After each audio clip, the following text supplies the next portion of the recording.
일본 전설의 무기와 신성한 유물 신화와 역사.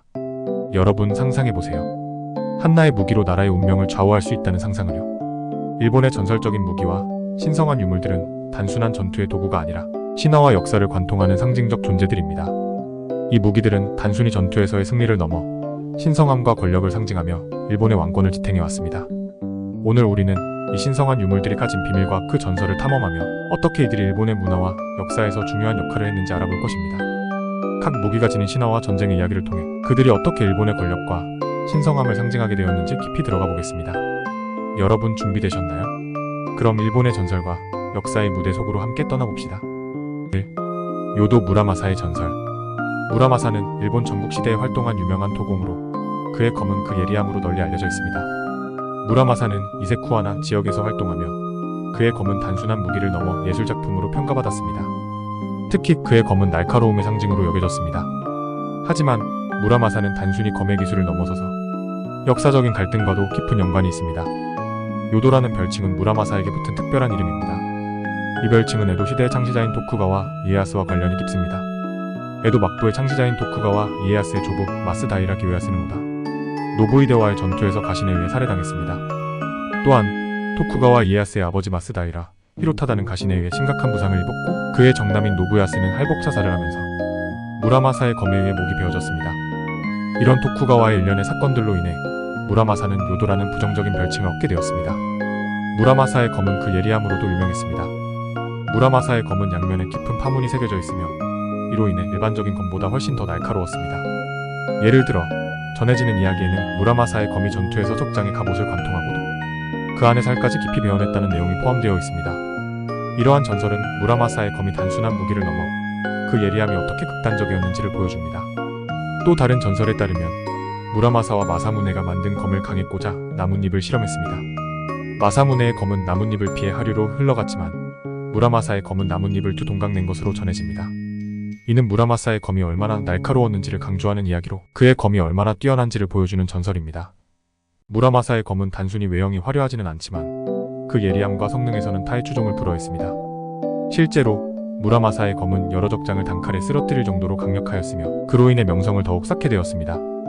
당시 무라마사의 검이 토쿠가와 가문에 의해 금지되었음에도 불구하고 그의 무기는 여전히 많은 무사들 사이에서 인기 있었으며 특히 토쿠가와 가문과 반대되는 세력에서는 무라마사의 검이 비밀리에 소유되기도 했습니다. 이렇게 당시에도 무라마사는 단순히 재앙을 일으킨 것이 아니라 실제로도 뛰어난 무기로 평가되었음을 알 수 있으며 이로 인해 무라마사의 명성은 더욱 높아지게 되었음을 알 수 있습니다. 무라마사의 검이 가지는 상징성과 그 예리함은 과거를 넘어 지금까지도 많은 사람들에게 큰 의미를 가지게 되었습니다. 마사무네 예술과 기술의 상징. 마사무네는 가마쿠라 시대 말기의 도공으로 그의 검은 그 아름다움과 정교함으로 유명합니다.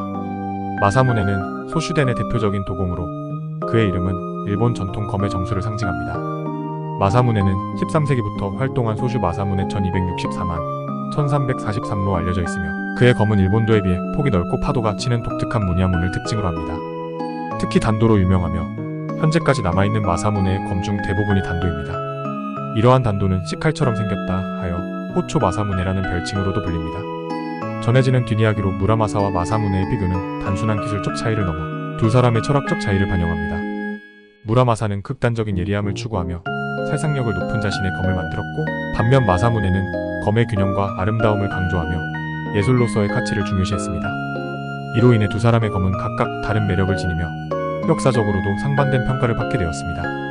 마사무네의 기술은 그의 정밀한 단조 기법으로 널리 알려져 있었으며 이러한 기술은 무라마사에게도 큰 영향을 미쳤습니다. 전해지는 뒷이야기에 따르면 무라마사는 마사무네의 기술을 훔쳐서 자신의 검 제작에 활용한 것으로 알려져 있습니다. 이로 인해 무라마사의 검은 더욱더 뛰어난 예리함을 가지게 되었다고 합니다. 이 이야기로 인해 무라마사에 대한 부정적인 인식과 함께 전설적인 무기들 사이의 갈등을 부각되기도 하였습니다. 전해지는 또 다른 흥미로운 이야기로는 마사무네의 아들 단쿠로는 아버지의 비법을 훔치기 위해 쇳물에 손을 집어넣어 온도를 확인하려 하였으나 마사무네는 이를 원치 않았기 때문에 아들 단쿠의 팔을 잘라냈다고 전해지기도 합니다. 이러한 이야기들은 마사무네의 비법과 그의 높은 기술 수준을 강조합니다. 마사무네의 검은 그 품질과 명성 덕분에도 시대에는 많은 사람들이 자신의 검에 마사무네라는 이름을 새기는 유행이 있었습니다. 그러나 실제로 마사무네가 만든 검은 어떤 메이사인도 새기지 않았다고 합니다. 이는 마사무네의 검이 워낙 뛰어나서 진품을 본 사람은 헷갈릴 일이 없다고 자신했던 것에서 비롯된 것이라는 이야기와 당시 장인들이 자신의 매일을 새기는 것이 유행하기 전이었기 때문이라는 두 가지 이유가 있습니다. 에도 시대 이후에는 마사문의 열풍이 불면서 많은 가짜 마사문의 검과 증명서가 등장했습니다. 토쿠가와 막부는 이를 이용하여 비슷한 검을 감정사에게 감정받아 마사문에라는 이름을 붙여 하사였고, 이는 부하에 대한 포상을 해결하는 방법으로 사용되었습니다. 이로 인해 마사문에가 10자루 있으면 그중 11자루가 가짜라는 말이 나올 정도로 많은 마사문에 검이 위품이라는 우스운 이야기도 퍼지게 되었다고 합니다. 3. 일본의 삼신기 신성한 유물. 삼종신기는 일본 신화에서 신성한 세 가지 유물을 가리키며 일본 황실의 상징으로 여겨집니다. 이 유물들은 일본 천황이 즉위할 때 계승해야 하는 신성한 물건으로 일본의 권력과 신성을 상징합니다. 삼종신기는 다음과 같은 세 가지 유물로 구성됩니다. 3.1. 야타노카가미 신화 속의 거울. 야타노카가미 8자 길이의 거울이라는 뜻을 가진 이 거울은 기키 신화에서 아마테라스 오미카미가 아마노이와토에 숨었을 때 이스코리도메노 미코토 신이 만든 것으로 알려져 있습니다. 아마테라스 오미카미가 동굴 문을 열고 바깥을 내다보았을 때 이 거울로 자신을 비추었고, 흥미를 느낀 아마테라스가 바깥으로 고개를 내밀어 세상이 밝아졌다고 전해집니다. 이 거울은 후에 아마테라스가 니니기노 미코토에게 주었으며 현재는 이세신궁, 황대신궁에 보관되고 있습니다. 3.2. 야사카니 노마가타마 신화 속의 구슬. 8자 길이의 굽은 구슬로 신의 힘과 권위를 상징합니다. 야사카니의 옥은 한자로 표기되며 다마노 오야노 미코토 신이 만든 것으로 알려져 있습니다. 아마테라스가 아마노이와토에 숨었을 때 이 구슬은 사카키노키 비쭈기 나무에 걸어두었다고 합니다. 현재는 고쿄, 후키하게 고쇼 겐지노마에 보관되어 있습니다. 이 구슬은 일본 황실의 권위를 상징하며 황위 계승과 관련된 중요한 유물로 여겨집니다. 3.3. 쿠사나기 노츠루기 신화 속의 검. 쿠사나기 노츠루기는 일본 신화에서 가장 중요한 무기 중 하나로 삼종신기 중 하나로 여겨집니다.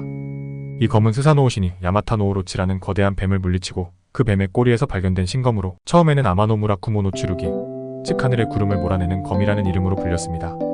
이 이름은 야마타 노오로치의 머리 위에 항상 구름이 걸려 있었기 때문에 붙여진 것입니다. 후에 이 검은 쿠사나기 노츠루기로 불리게 되었는데, 이는 군신 야마토 타케루 미코토가 전쟁 중에 들판에 불이 붙자 이 검으로 풀을 베어 목숨을 구한 사건에서 유래된 이름입니다. 이 전설적인 사건은 쿠사나기 노츠루기가 단순한 무기가 아니라 생명을 구하는 신성한 도구로서의 상징성을 더욱 부각시켰습니다. 이후 이 검은 아츠타 신궁에 보관되었으나 텐지 천황 7년 668년에 도교라는 인물이 이 검을 훔쳐 신라로 도망치려다 실패했다는 기록이 있습니다. 도교는 이 검이 신라를 더 강력하게 만들 것이라는 믿음에서 이를 훔쳤지만 폭풍으로 인해 배가 난파하면서 도망치지 못했다고 전해집니다. 그 후 쿠사나기 노츠루기는 황궁에 보관되었지만 텐지 천황이 이 검의 기운 때문에 사망하자 다시 아츠타 신궁으로 옮겨 보관하게 되었습니다. 쿠사나기 노츠루기의 복제본, 즉 카타시로는 역사적으로 중요한 역할을 했습니다. 원본을 대신하는 이 모조품은 단순한 복제품이 아닌 원본의 성스러움까지 일부 물려받았다고 여겨집니다. 그래서 천황 즉위식에서도 이 카타시로를 사용합니다. 최초의 카타시로는 1185년 단노우라 전투에서 안토쿠 천황과 함께 수장되었고, 이후 이세신궁에서 새로운 검이 만들어져 카타시로로 사용되었습니다. 그러나 이 검도 이후 남북조 시대에 위조되거나 도난당하는 등 많은 순환을 겪었습니다. 일부에서는 단노우라 전투에서 수장된 검이 원본이라고 주장하기도 합니다. 코토바 천황은 삼종신기 중 검 없이 즉위한 사실을 안타깝게 여겨 평생 동안 이 검을 되찾으려 했으며 결국 스스로 도공이 되어 검을 만드는 법을 배웠다고 전해집니다. 이 때문에 일부 학자들은 코토바 천황이 진품을 분실했다고 주장합니다. 대용품이 있었다면 새로 제작하면 될 일이었으나 천황 본인이 계속 미련을 버리지 않았다는 점에서 이러한 설이 제기된 것입니다. 스사노오가 야마타 노오로치를 물리쳤다는 이야기는 일본서기에서 등장하지만 이즈모 지역의 원시적인 전승에는 스사노오와 야마타 노오로치의 이야기가 나타나지 않습니다. 이는 야마토 조정의 마지막 신화가 편집된 것으로 보입니다. 스사노오는 본래 땅 위를 돌아다니며 이름을 붙여주는 소박한 신령으로 묘사되었고, 야마타 노오로치 또한 이즈모 지역의 전승에는 존재하지 않았습니다. 오늘날 쿠사나기 노츠루기는 초치검이라는 이름으로 더 많이 알려져 있습니다. 이 검은 게임 등에서 엑스칼리버와 함께 최강의 무기로 자주 등장하며 일본도 모양으로 표현되는 경우가 많습니다. 하지만 실제로는 양날의 검보다 외날의 돌을 만드는 것이 더 어렵기 때문에 이 검이 도일 가능성이 높다는 의견도 있습니다. 청동기 시대 유물에서도 동검은 발견되지만 동도는 발견되지 않는 이유가 바로 여기에 있습니다. 고어습류라는 신토 관련 서적에 따르면 스진 천황 때 거울과 검이 궁중에서 반출되어 제사가 거행되었고 그 복제품으로 제작되었습니다. 현재 구사나기 노스루기와 야타노카가미는 각각 아스타 신궁과 이세 신궁에 보관되고 있으며 야사카니 노마가타마는 고쿄 네켄지노마에 안치되어 있습니다. 그러나 이들 신성한 유물은 일반에게 공개되지 않습니다. 특히 고쿄 안에는 황족들이 거주하고 있어 실물은 공개되지 않고 대신 이들 유물의 복제품이 보관되어 있습니다. 3종 신기는 일본 황실의 상징으로서 천황의 즉위와 권력을 상징하는 중요한 역할을 하며 이를 통해 일본의 역사와 전통, 신화를 깊이 이해할 수 있습니다. 신기의 전통과 그 상징성은 일본의 문화와 역사에 깊은 영향을 미쳤으며 현재에도 많은 사람들이 이들 유물에 대한 신비로운 경외감을 가지고 있습니다. 이렇게 우리는 일본의 전설적인 무기와 신성한 유물, 그리고 그에 대한 역사적, 신화적 배경을 살펴보았습니다. 3종 신기와 마사무네, 무라마사 등은 일본의 역사와 신화에서 중요한 역할을 하며 그들 각각의 유산은 일본 문화와 전통에 깊은 영향을 미쳤습니다. 이들 전설적인 무기와 유물들은 단순한 역사적 유물을 넘어 일본의 신화와 전통을 상징하며 오늘날에도 많은 이들에게 신비롭고 중요한 의미를 지니고 있습니다. 여러분도 이번 영상을 통해 일본의 전통과 신화에 대한 새로운 이해를 얻으셨기를 바랍니다. 다음 영상에서 또 만나요. 시청해주셔서 감사합니다.